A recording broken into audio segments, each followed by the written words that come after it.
The following is intended for mature audiences. Hey Diva! This episode is sponsored by Blood, Sweat, and Tears. How about this horror show by showing some love and rating 5 stars on Apple Podcasts? Leave me a little love note on there as well. All good reviews help push this into more people's feeds. Now, before diving into the chaos of the episode, I've got a rather creepy experience from one of my buddies. Hi friend, I have a submission for a future episode. Something pretty weird happened to me and some friends. So I went to see Obsession with some friends. Definitely recommend. It was a 5 out of 5. And afterwards, I was dropping them off since I was up for a drive. I had just dropped one of my friends off, made sure he got inside the apartment complex, and continued driving down a one-way road. A man crosses the street maybe 30-40 feet ahead of the car, so I slow down to let him pass, jaywalking, but alas, as he passes the car, he makes hard eye contact with my friend and myself. It was odd, but I shrugged it off. The dude looked pretty normal. He was even pretty cute. He had on a tank top and shorts and a bag in his hand. Looked like he was headed home after a 7-Eleven trip or something. But as I'm nearing the red light on this one-way road, I'm looking back in the mirror and I see the guy turn around and start booking it toward my car. I'm talking full on sprint down the street, staring hard as hell with that heavy eye contact, again through my rearview mirror. Now, I needed to turn left to drop my friend off, but with this dude running it down the street, I wasn't trying to find out what happened if he caught up with the car. So I made the right turn on red and hightailed it down another street. All in all, not too crazy and probably heightened after having watched a horror film, but the way he turned and snapped into action running toward my car had me shaky the entire way home. Welcome to a world where darkness and mystery converge. Navigate the depths of horror and true crime and join a society beyond the ordinary, where buzzworthy topics, paranormal tales, and listener-submitted experiences blend into a realm of the unknown. You have crossed into a place where the unusual and the terrifying are just the beginning. My name is Ralph Anthony, and welcome to the Scream Society podcast.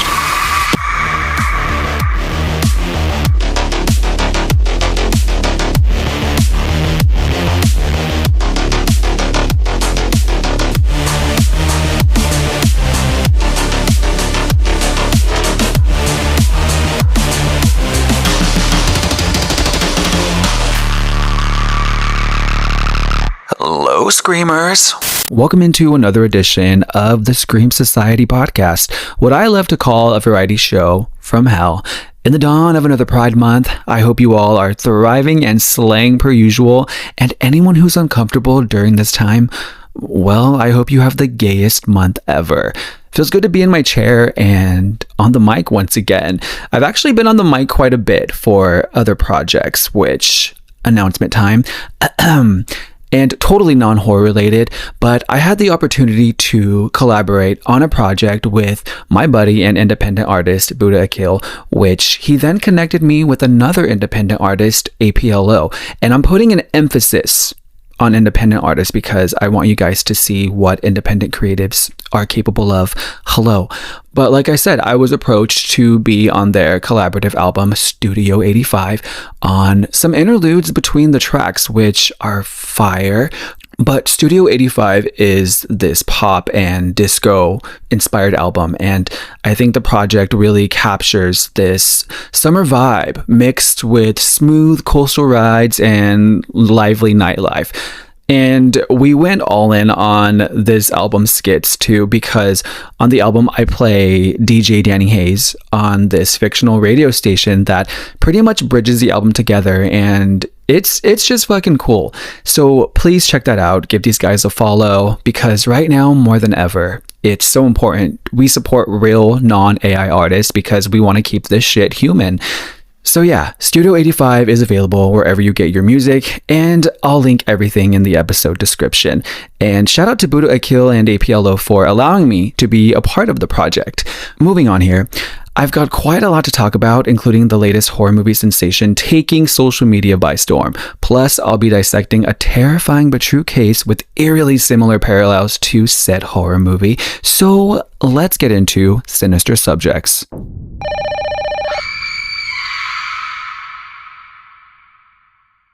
We need to talk about the film Obsession.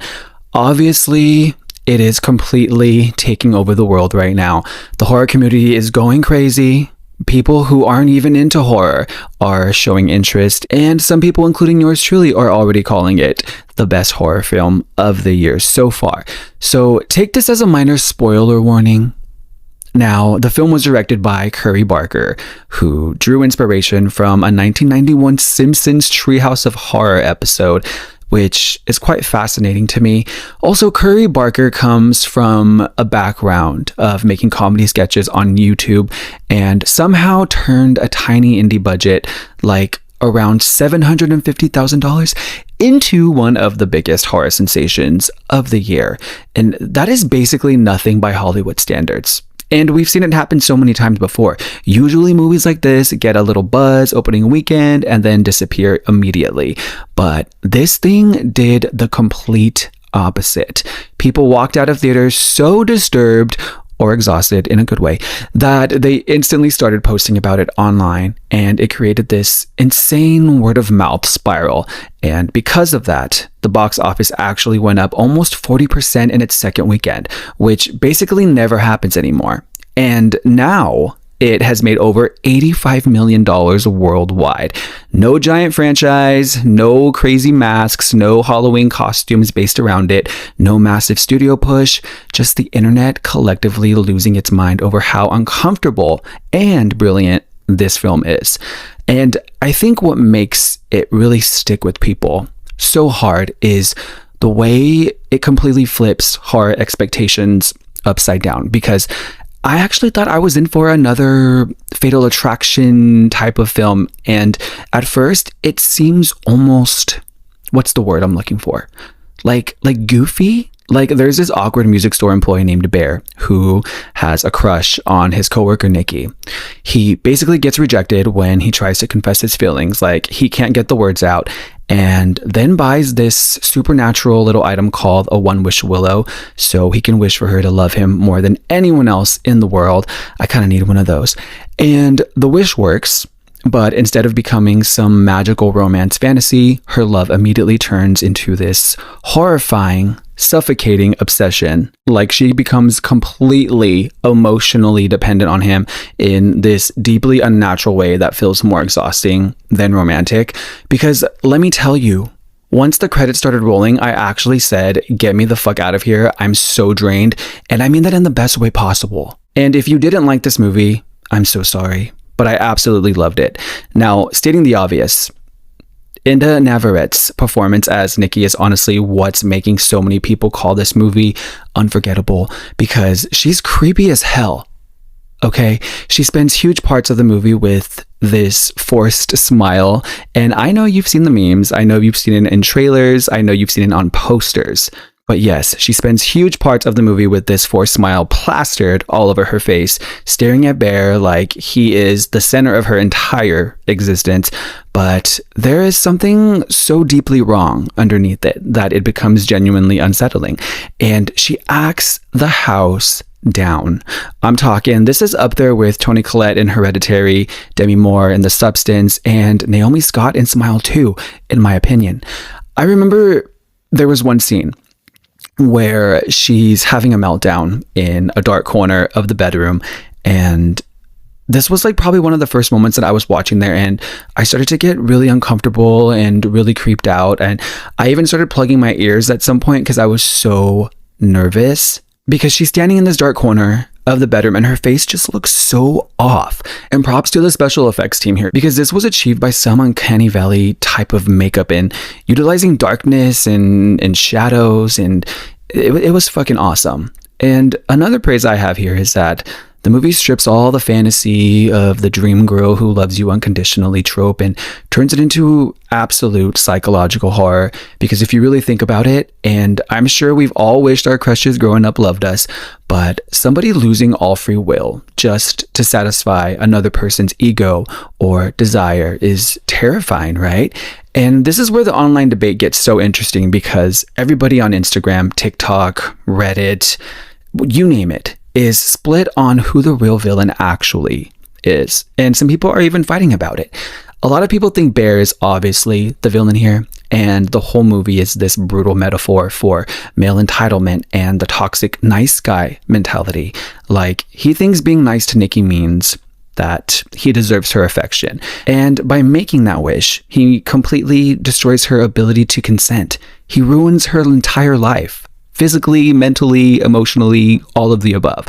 And the horror is not some monster jumping out of the shadows here. Well, if you've seen the movie and you've seen Nikki with that makeup on, it's kind of terrifying. It could be like a monster. But I think what it is here is it's realizing what someone is capable of when they can't handle rejection. But then there are all these other interpretations floating around. Some people think the true villain is actually the supernatural force behind the One Wish Willow itself. Although the film never really goes into that much, into the backstory or entities behind this Wish Willow, but whoever this was intentionally twisted the wish into this nightmare to punish both of them, unfortunately. Kind of like how genies use wishes to trick people. Then there are other theories analyzing Nikki's behavior under the spell and pointing out all these tiny heartbreaking moments where it feels like the real Nikki is still trapped somewhere underneath it all, which she is, and every destructive thing she does could actually be her subconscious, somehow trying to fight back and force Bear to undo this wish. I mean, she even begs him to kill her at one point. And I think what really makes this movie hit, though, is the way it just constantly shifts tones without relying on too many jump scares. I mean, there are a few here. Like, it starts off feeling like this quirky indie rom-com. Then it turns into this painfully awkward public humiliation drama. And before you realize it, you are trapped in this claustrophobic psychological nightmare where every interaction feels just wrong. And I think the movie forces you to sit in the discomfort of what forced love would actually look like in real life. I really do think, though, that the real villain here is Bear, because he couldn't just accept the fact that Nikki wasn't interested, that Nikki saw him as this little brother figure. I don't know. It's just really fun to theorize here. I can tell you this much, though. I just hope we see some Oscar buzz around this movie because we need more horror films at award shows. Truly, overlooking horror is doing a disservice to all of the actors who act their asses off in these films. And it is honestly so rare to see a horror movie pull off this kind of balancing act, especially one sitting at a 94% on Rotten Tomatoes while also getting mainstream audiences on board. Usually movies this weird and psychologically nasty end up super divisive, right? But this one somehow managed to become both a critical hit and a giant online obsession at the exact same time. Now, as far as what I think the film wants you to take from it, and I'm going to backtrack here just a little bit to get some other points across. I think that the horror here is Bear, or more specifically, the kind of entitlement Bear represents. Like I said, he's this awkward, lonely, insecure, emotionally needy, basically the exact type of guy society constantly tells women that they should give a chance to. And I think that's what makes the entire thing just feel so real. Bear does not actually love Nikki as a human being with agency flaws, boundaries, and independence, right? He loves the fantasy of being loved by her. He is completely willing to watch her identity collapse in real time as long as her physical shell keeps feeding his ego. The movie strips the romantic fantasy away until all that is left is possession disguised as this affection. And I think that's why Obsession is hitting with so many people, because beneath all the supernatural horror and viral marketing, the movie is really asking a terrifying question. If somebody truly loves you, but only because you stripped away their ability to choose otherwise, was it ever love at all? Or was it just possession wearing love's skin? Now, this topic inspired me to look into a few cases. Surely not of anyone making wishes and then coming true, but cases of real life relationships, real life obsessions turning into real life horror. So on that note, let's get into this episode's 911 call.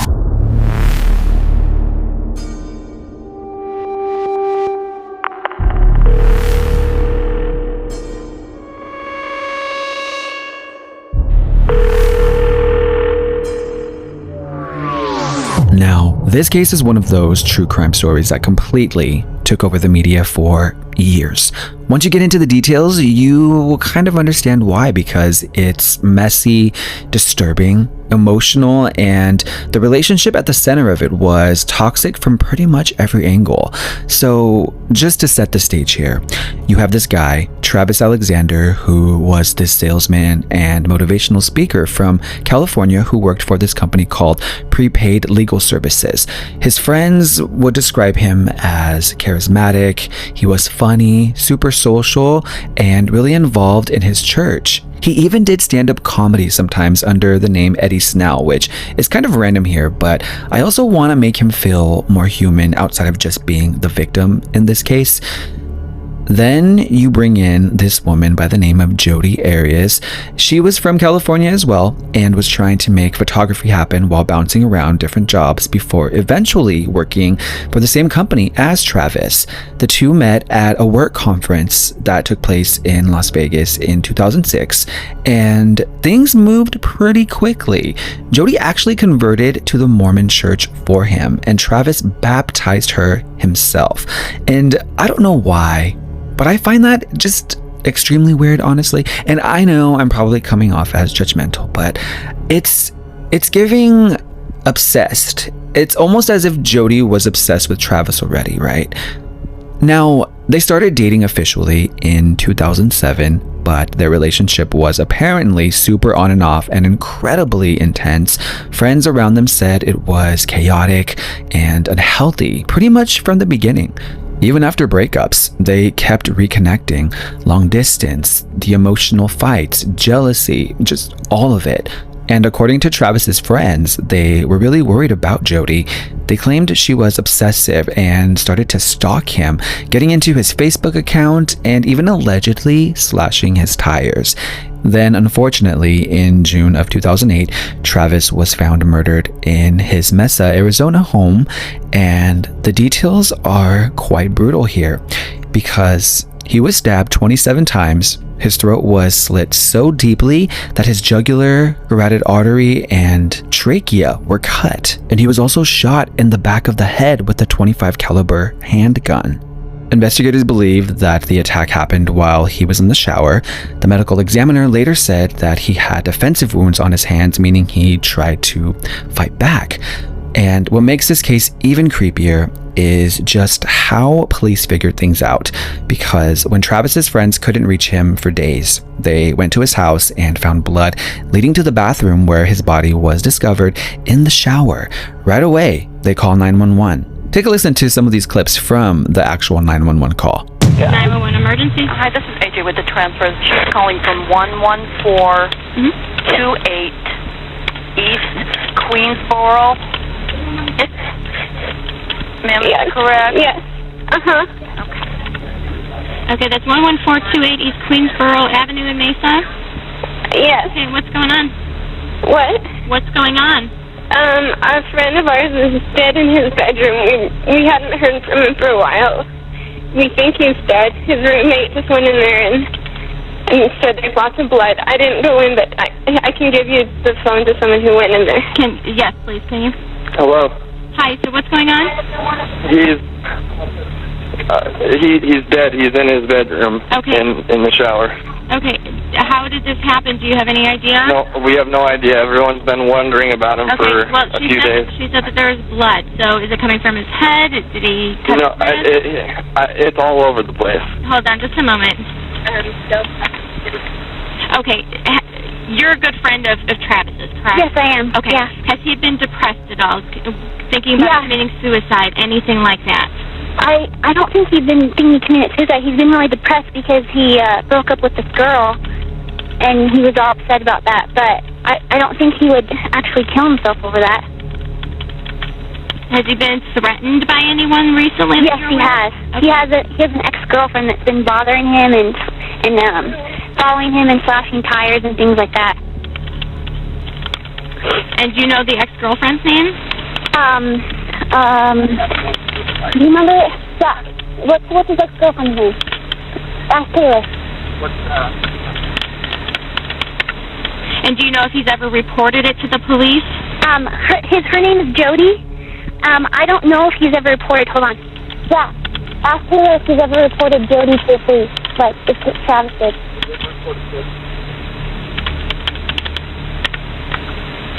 No, he hasn't reported anything about Jodi's behavior. Okay, the tub is in his bedroom? Yeah, and I guess, I didn't go in, but from what I heard, his roommate went in, there's blood in his bedroom, behind the door, and then he said it's all over, and then they went in the bathroom and he's in his shower.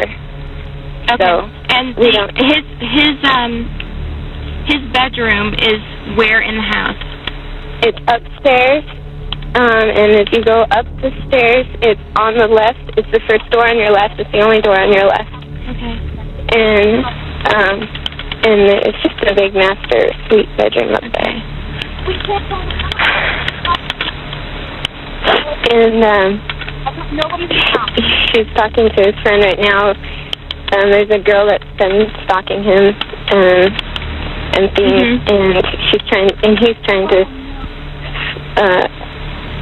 You might know some information. I hope my phone doesn't die. I'm on like 1 bar of battery. Okay. Well, I'm just going to keep you on the phone until officers arrive. Either officers or paramedics arrive, okay? Okay, I think I can hear the sirens now. While searching the house, investigators found a damaged digital camera inside the washing machine. Somehow, they managed to recover deleted photos from it, and those photos became one of the biggest pieces of evidence in the case. And this, to me, is one of the more sinister parts of the case, because pictures showed Travis and Jodi together that day in intimate photos, all time-stamped. Then, the last image of Travis alive showed him standing in the shower. And that's the one photo of Travis looking at the camera, and the look on his face is just creepy, because it shows him seconds before Jodi murders him, and it's him either realizing she snapped or that he knows what's about to happen. It's also a photo of someone's final moment, which makes it disturbing to me. Other photos found after were blurry photos showing him on the bathroom floor bleeding heavily. It's one of the most haunting pieces of evidence I've ever heard about in a case. Not to mention there was also a bloody palm print with both of their DNA mixed together. Now, at first, Jodi denied even being there. She told police she hadn't seen Travis in months. Then her story changed, and suddenly there were supposedly 2 masked intruders who killed him and attacked her as well. Now, years later, she changed her story again and admitted that she did kill him, but claimed it was self-defense after enduring abuse from him for months. And that became the center of the entire trial. The prosecution painted Jodi as an obsessed ex-girlfriend who carefully planned the murder. They pointed out that she rented a car, drove hundreds of miles, bought gas cans ahead of time, changed her hair color afterward, and showed up to a business event the next day acting completely normal, despite having cuts all over her hands. The defense argued Travis was abusive behind closed doors and said Jodi snapped while defending herself. During the trial, some really personal and uncomfortable details about the relationship came out. Explicit text messages, phone recordings, sexual conversations even. The whole trial basically became this massive public dissection of their private relationship. Jodi testified for something like 18 days, which is kind of unheard of. She talked about alleged emotional and physical abuse, claimed Travis had dark sexual interests, and said she feared for her life. The prosecution, meanwhile, focused heavily on how many times she changed her story and called her manipulative and dishonest. And understandably so. Like, how many times are you going to change your story, girl? And psychologists were brought in from both sides as well. One expert said Jodi had PTSD from abuse. Another diagnosed her with borderline personality disorder and said she wasn't actually a victim of domestic violence. So even the mental health side of the case became this huge back and forth battle. And because the trial was televised, people became completely obsessed with it. Every little detail was analyzed online. Jodi herself became this incredibly polarizing figure where some people thought she was a cold-blooded killer while others believed there was more complexity to the relationship than the prosecution admitted.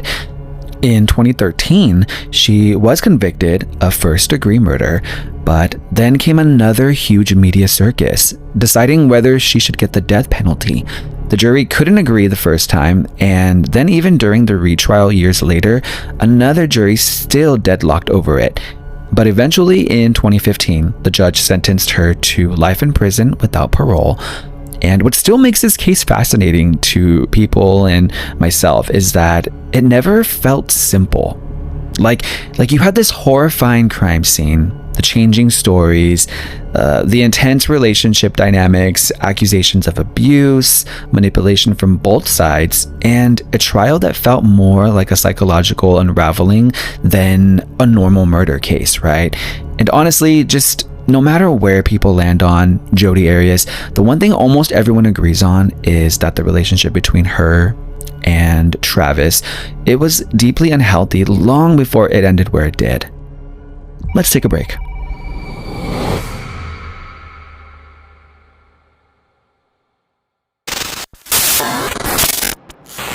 From the blood-soaked depths of late-night horror comes a collection so shocking, so scandalous, it'll make your wardrobe scream. Want my face on your chest? Or maybe you just want to rep the cult, the logo, the legend, the Scream Society? Don't just listen to the nightmare, wear it, rep it, live it. Get it now before it gets you. Head to scream-society.printify.me and rep Scream Society merch.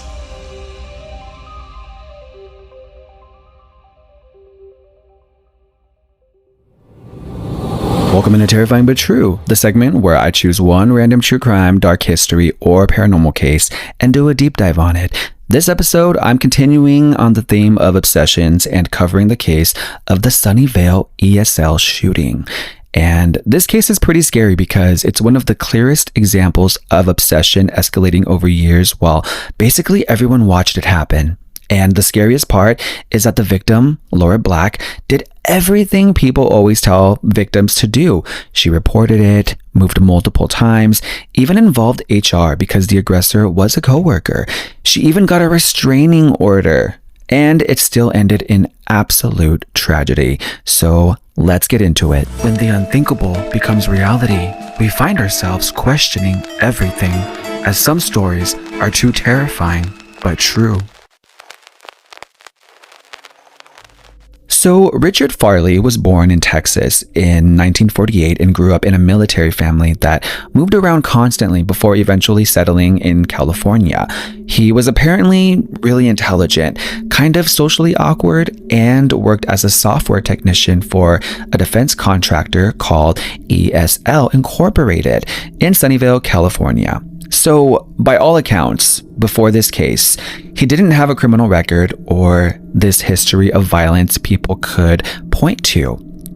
Then, in 1984, Farley met a coworker named Laura Black. Laura was 22 years old, Farley was 35. And according to him, the second he saw her, he was completely obsessed. At first, it probably looked more like an awkward crush. He'd leave letters, homemade baked goods, little gifts on her desk, and constantly would ask her out. But Laura repeatedly told him no. She later said she tried to stay polite and cordial while making it clear she just wasn't interested. But Farley absolutely would not accept that. And that's when things started escalating from uncomfortable to pretty fucking disturbing. He began calling her desk constantly throughout the day. Then he started showing up to her aerobics classes. He manipulated ESL's HR department into giving him her personal information by pretending that he needed it for work-related reasons. He got her home address and phone number that way as well. So here you have HR, giving away this girl's home address and phone number to this creep who is obviously obsessed with her. Then after that, he started digging even deeper into her life. He befriended custodians to try and copy keys to her desk so he could go through her belongings. He accessed confidential personal files. He stalked her movements obsessively. Over 4 years, he sent around 200 letters to her. And these weren't just please date me letters anymore. He started creating this entire fantasy relationship in his head.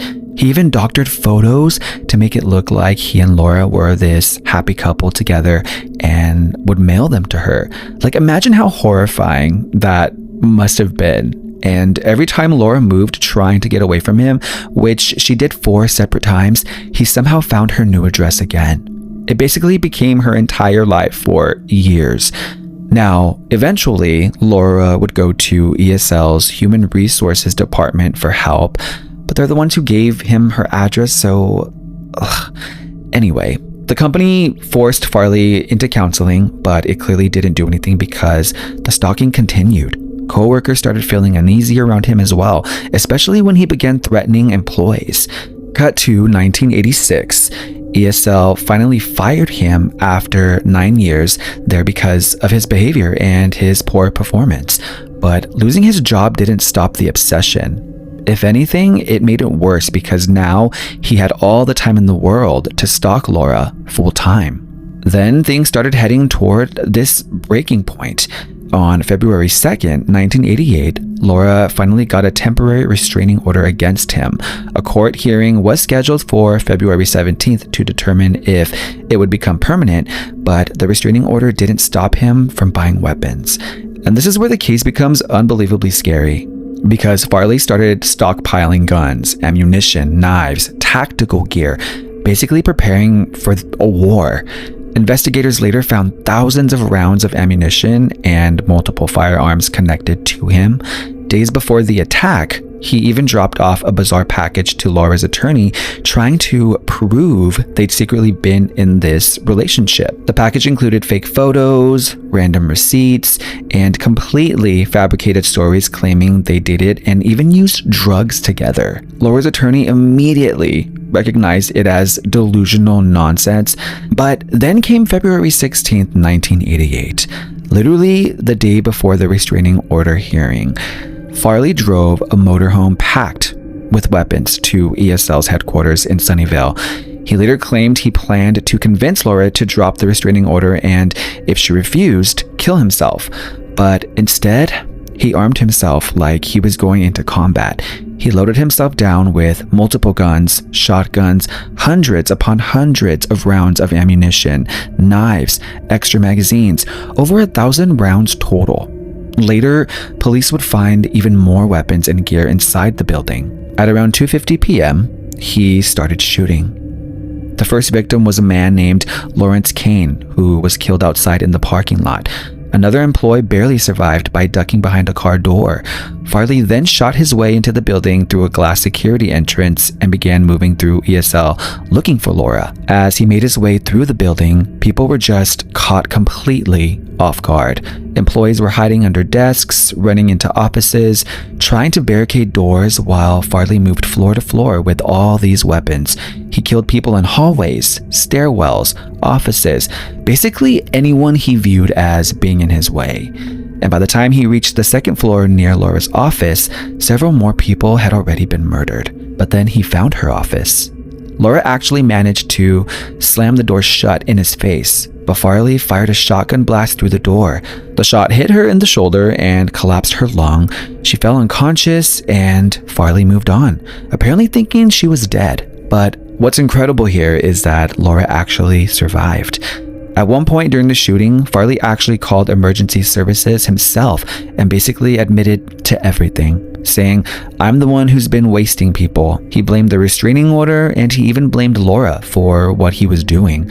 And the situation ended up turning into this massive 6-hour standoff. Farley wandered around the building armed to the teeth while SWAT teams surrounded the place. He talked for hours with negotiators over the phone. crying at times, threatening suicide, complaining about losing his house and money problems, and talking about how hopeless his life had become.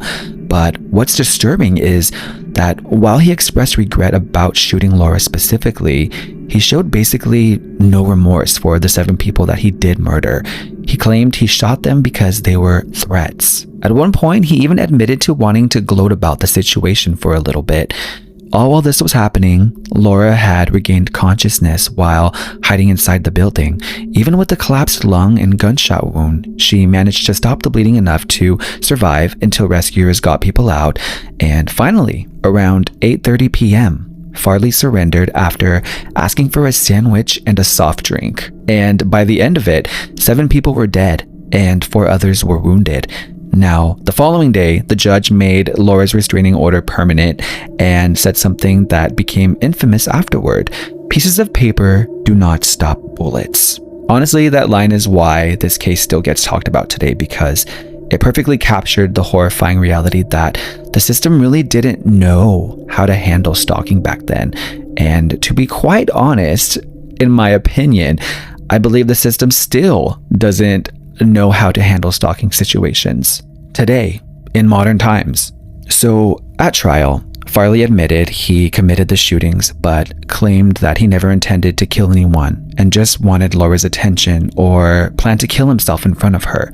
His defense tried portraying him as a non-violent man whose obsession temporarily clouded his judgment, but prosecutors laid out years of stalking evidence: the hundreds of letters, the fake relationship fantasy, the weapon purchases, the planning, the ammunition stockpile, and argued this was absolutely premeditated. In 1991, he was convicted on 7 counts of first-degree murder and sentenced to death the following year. Laura survived and eventually returned to work at the same company, but even after everything, Farley still wrote to her from prison, telling her she had finally won. And what makes this case historically important is that it directly changed the law in America. At the time, stalking wasn't even officially recognized as a crime in most places. Cases like this, along with several other horrifying California stalking cases in the late 80s, pushed lawmakers to finally create anti-stalking laws. California became the first state in the country to criminalize stalking in 1990, and within a few years, every state would follow. So this case didn't just expose how dangerous obsession can become when someone refuses to accept rejection, but it also completely changed the way the legal system views stalking forever, and in my opinion, for good measure. And I'll just end on this. If you or someone you know is in a situation like this, is dealing with a stalker, it sounds crazy, I know, but it does happen. And I urge you to not take these situations lightly, because they can end in complete destruction.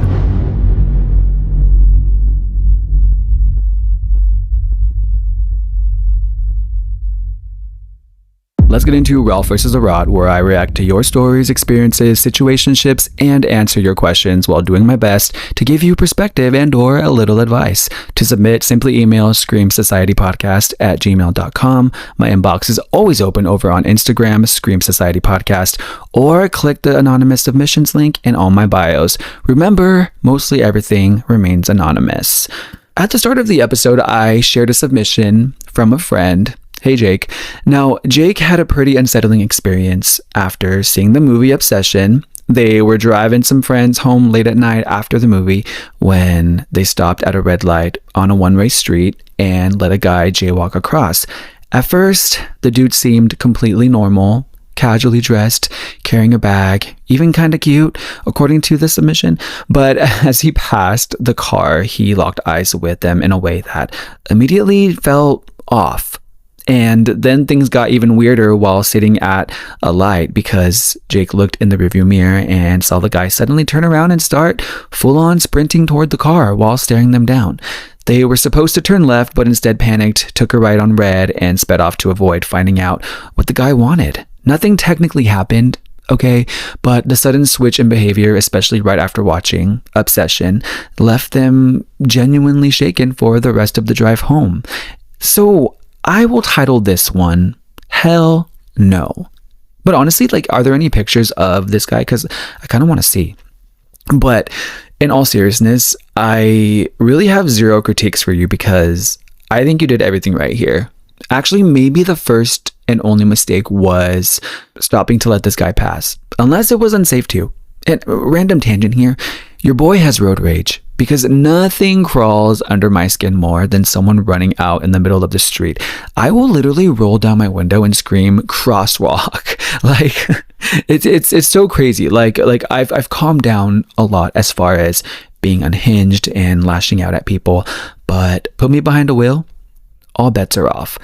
But anyway, going back to the submission, I really wonder what this person was going to do, or maybe what they were on, or maybe he just wanted to ride with some baddies. I mean, I would do the same, honestly. How did Bear's cat get that pill bottle open to OD? Obsession.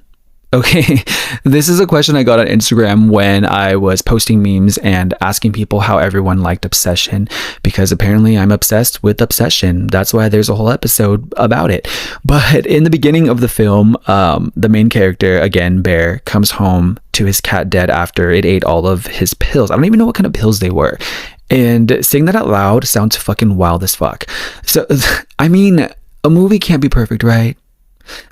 But that is actually a really great question. And I would challenge this scene too, actually. Like, cats are picky as hell, right? Like, every time I go to my dad's and I'm eating snacks, I'll offer some to my stepmom's cats, and they never want anything to do with them, or me for that matter. But like, this scene would have made more sense with the dog, because I feel like dogs like to eat everything off the floor. But unless Bear left the cap unscrewed, I don't know. Great question.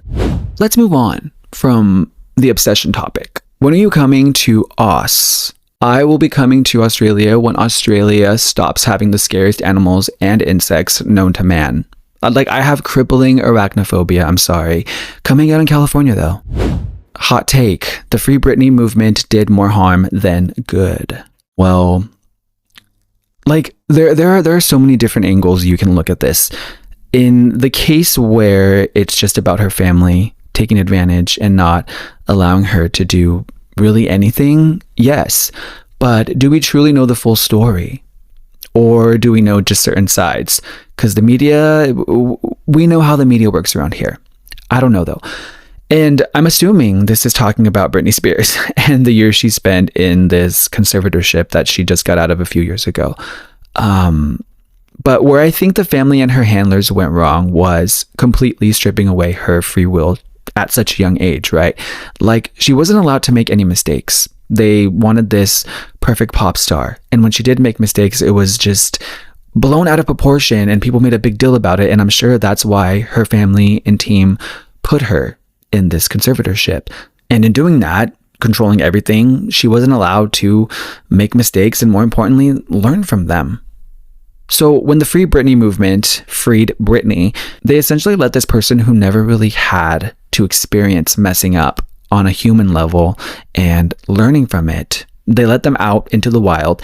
And well, now she's going through it all. Speeding tickets, DUI, dancing videos. People are worried about her safety, her sobriety, her mental health. And it's all very odd, right? And I mean, don't get me wrong. I want her to be free. But I also think she should have been eased into all of this or guided somehow. But we can assume and give our opinions all we want, but I don't think we will ever know the whole story. I do feel really sad for her situation though. I should tell you about the time I was dragged out of bed and jump scared awake after slamming on the floor. Excuse me? A big thank you to those who submitted to the podcast. Make sure to get those questions in. Always remember to keep it respectful and honest. If you send in the post about being dragged out of bed and waking up because you slammed on the floor, we need to talk. Like, you can't just leave me like that. Check out the links in bio on the podcast socials and support a homosexual in need by buying some merch. And until next time, I'll scare you on the next episode. No. Thank you for tuning into the Scream Society podcast, hosted, written, produced, and edited by yours truly, Ralph Anthony. Help the society grow by subscribing on your favorite platform and leave a rating and review. I always strive for 5s. Have a horror or paranormal experience? Want me to answer your questions on the show? Submit to beacons.ai/The Scream Society. Connect with the podcast on Instagram, TikTok, and YouTube at Scream Society Podcast. And until next time, I'll scare you on the next episode.